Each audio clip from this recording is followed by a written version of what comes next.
Que la grâce de Jésus notre Seigneur, l'amour de Dieu le Père et la communion de l'Esprit Saint soient toujours avec vous.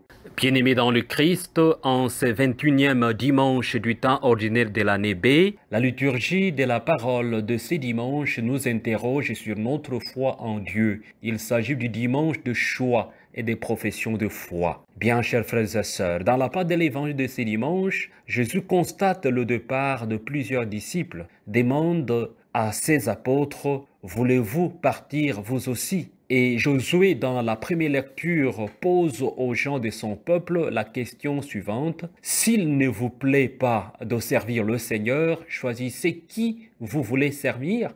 Bien, chers frères et sœurs, actuellement dans l'Église, comme au premier temps du christianisme, plusieurs se retirent, refusent de suivre le Christ. Ce départ interroge notre fidélité au Dieu d'amour, au Christ Sauveur. Bien, chers frères et sœurs, dans la première lecture, Josué rassemble le peuple à Sichem, le centre religieux d'Israël, et pose la question, si vous ne voulez plus servir Yahvé, choisissez aujourd'hui qui vous voulez servir.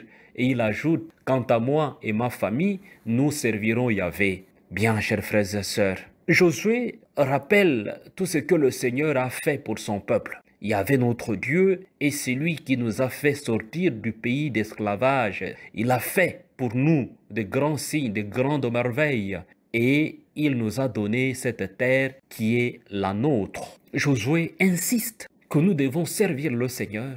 La décision de Josué a joué un grand rôle dans la prise de position d'Israël. Le choix de Pierre a influencé aussi celui des disciples qui sont restés fidèles au Christ. Bien, chers frères et sœurs, nos décisions ont toujours une influence sur notre famille, sur notre environnement, sur nos relations, ainsi de suite. Voilà pourquoi nous devons prendre des décisions idoines, des décisions justes, des décisions qui font grandir et qui transforment notre monde, qui transforment notre espace, et non des décisions qui nous font abaisser, et non des décisions de destruction. Prenons des décisions de joie, des décisions de construction, des décisions d'harmonie. Bien, chers frères et sœurs, la deuxième lecture de ce dimanche nous fait poser la question suivante. Comment vivre dans le mariage? Où trouver des modèles valables? L'apôtre Paul donne les réponses à travers une des plus belles pages sur le mariage, mais aussi sur l'amour du Christ pour l'Église comparé à l'amour conjugal. Paul conclut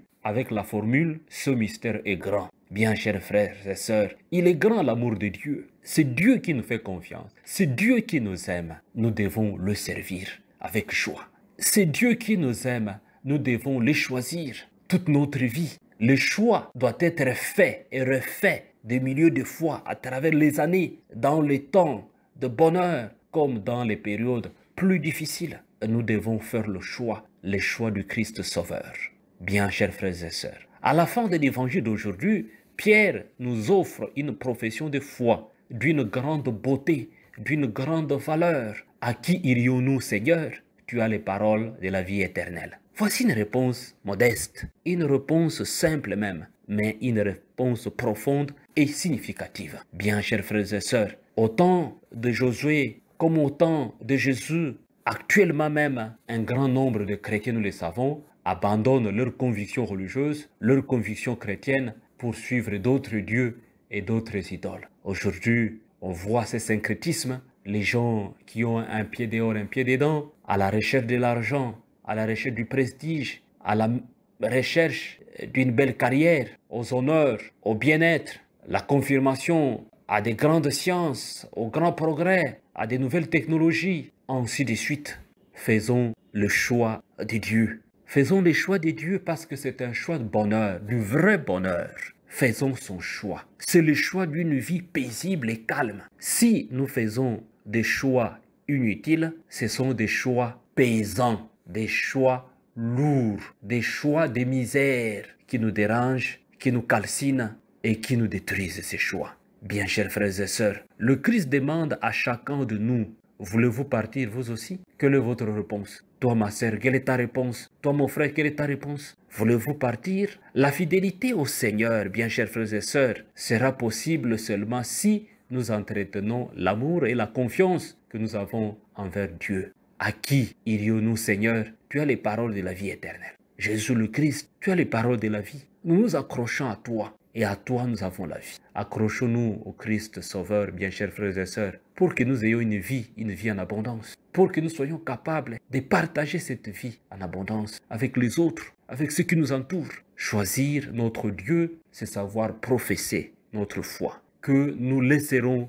tout ce qui est inutile pour nous attacher au Christ. Rappelons-nous de cette profession de foi lors de la vigile pascale, lors de notre baptême, que nous abandonnerons tout ce qui est inutile, tout ce qui est travaux de honte et de misère pour nous attacher au Dieu Trine, lui qui est le Père, le Fils et l'Esprit Saint. Et que nous vivrons selon sa gloire. Faisons le choix de le servir à travers notre vie de tous les jours. Choisissons le Christ Sauveur, qu'il nous sauve de nos misères, qu'il nous aide. Lui qui a les paroles de la vie éternelle. Recevez la bénédiction du Seigneur au nom du Père et du Fils et du Saint-Esprit. Amen.